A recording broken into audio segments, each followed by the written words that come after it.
Malo pre je bilo reči o suglasničkim parovima. Uzmimo suglasnički par B-P.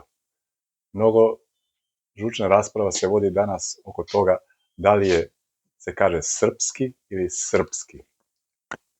To je onaj suglasnički par B-P.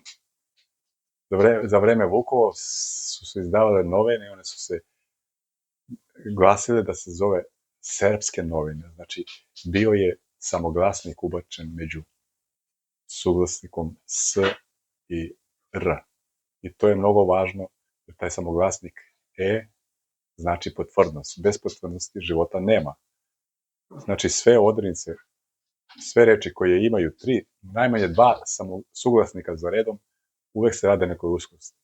Prema tome, u reči Srp, srpski, ili Srb, srpski, imamo 3 suglasnika za redom. To znači uskost.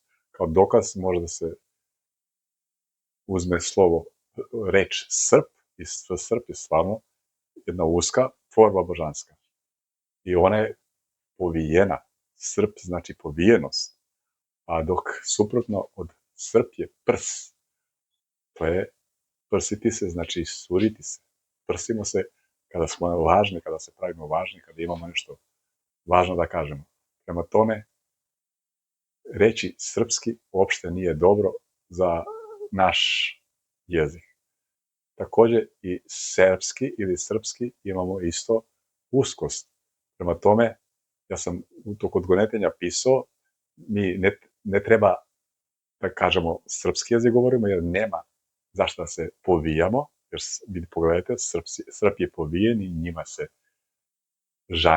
žanju žitarice, i mi imamo i tekako razloga da se isprsimo pred celim svetom, jer još te zborimo jezikom svojih predaka, jezikom bogova. Ja uvek kada pišem, kada me se kaže prilika, kada odgonetam neku reč, da pišem, mi smo i dalje ostali pri svom rodu, to je ono narod, znači mi i dalje zborimo jezikom koje su govorili naši preci hiljadama godina unazad, dok ovi drugi to su svi veštački jezici stvoreni i nastali od naših mislenih poruka, slova i odrednica. Znači, ja pišem posle tamo, nije ni srpski, ni serbski, ni srpski, nego je serbski ili servijanski. Znate zašto? Zato što u mnogim starim spisima ja nailazim da se naša domovina zvala Servija. Ja u drugoj knjizi na koricama navodim činjenični dokaz da smo mi nekad se zvali Servija, i mnogo ima dokaza kroz razna dokumenta. To sam ukazao i na zadnjim koricama i na unutrašnjim koricama, da smo mi Servija. Šta znači Servija? To znači da smo mi servis na planeti Zemlji u očuvanju planete Zemlje od carstva mraka, jer u leksikonu stranih reči izraz Milana Ujakli, kad sam odgonetao reč Bogomili, onda se navodi neki Manehej tamo, i pod njim on kaže da je od postajanja sveta postoji carstvo mraka i carstvo svetla. I to je ta večita borba od kako postoji, znači, čovečanstvo između zla i dobra. I to je ta dualnost koja se pojavljuje u našem životu, znači zlo i dobro, dan i noć, sreća, nesreće i tako. Znači, mi smo servis na planeti Zemlji, očuvanju planete Zemlje od carstva mraka. To je veličanstveno. Šta znači serv?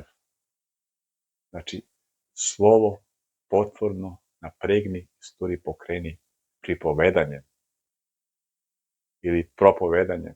To je ono veličanstveno. Znači, to je ono naše vetsko pravoslavlje koje se prepovedalo znanje s kolena na koleno. Srb znači, ali prvo da kažem da, znači, Srb odrednica ima suprotno je vrs. Znači, vrs odrednicom počinje reč vrsnost. Znači, mi smo Servijani vrsni na planeti Zemlji, jer imamo znanje, mi smo imali vetsko pravoslavlje, vetsko znanje koje su nam ukinuli uvođenjem judeo-kršćanstva koje je napravilo krš među našim narodom, jer ne znamo ko su nam naši preci, ko su nam bogovi. Znači, u našim bogovima, božanstvima ne sme da se priča kao što su Perun, Vesna, Mokoša, Svetovid, Veles i tako, ali svi znaju o takozvanim grčkim božanstvima ili latinskim. Nećete da verujete, Perun to je naše najjače božanstvo, je Zevs ili Jupiter, to je jedno te isto.